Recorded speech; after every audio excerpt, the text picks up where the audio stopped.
சற்று முன் வெளியான முக்கிய அறிவிப்பின்படி நகைக்கடன் வைத்துள்ளவர்கள் அனைவரும் பயன்பெறும் வகையில் அவர்களுக்கு முக்கியமான புதிய அறிவிப்புகளை மத்திய நிதியமைச்சர் நிர்மலா சீதாராமன் வெளியிட்டுள்ளார்.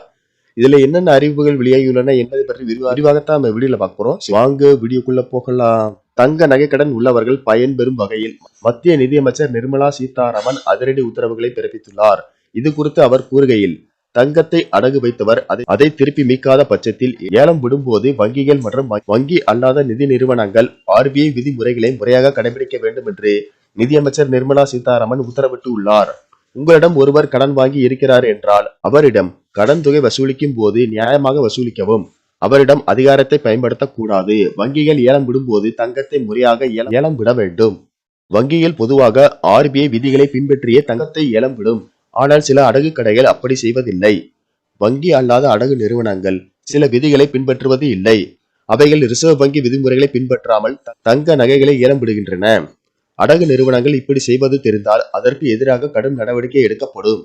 வங்கி அல்லாத நிதி நிறுவனங்களின் கடன் வசூல் நடைமுறைகள் நியாயமானதாகவும் மரியாதையாகவும் இரக்கமுள்ளதாகவும் இருக்க வேண்டும். விதிமுறைகளை பின்பற்றி மட்டுமே நீங்கள் செயல்பட வேண்டும் என்று எச்சரிக்கை விடுத்து உள்ளார். மேலும் வங்கி அல்லாத நிதி நிறுவனங்கள் மற்றும் ஷெட்யூல்டு கமர்ஷியல் பேங்க்ஸ் ஆகியவை ஒரே மாதிரியான விதிகளால் வழிநடத்தப்படுகின்றன.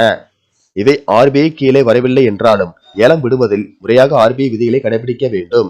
கடன் வாங்கியவர் தங்க கடனை செலுத்த தவறினால் வங்கி அல்லாத நிதி நிறுவனங்கள் மற்றும் வங்கிகளால் தங்கத்தை ஏலம் விடுவதற்கு என்று முக்கியமான விதிகள் செயல்முறைகள் உள்ளன.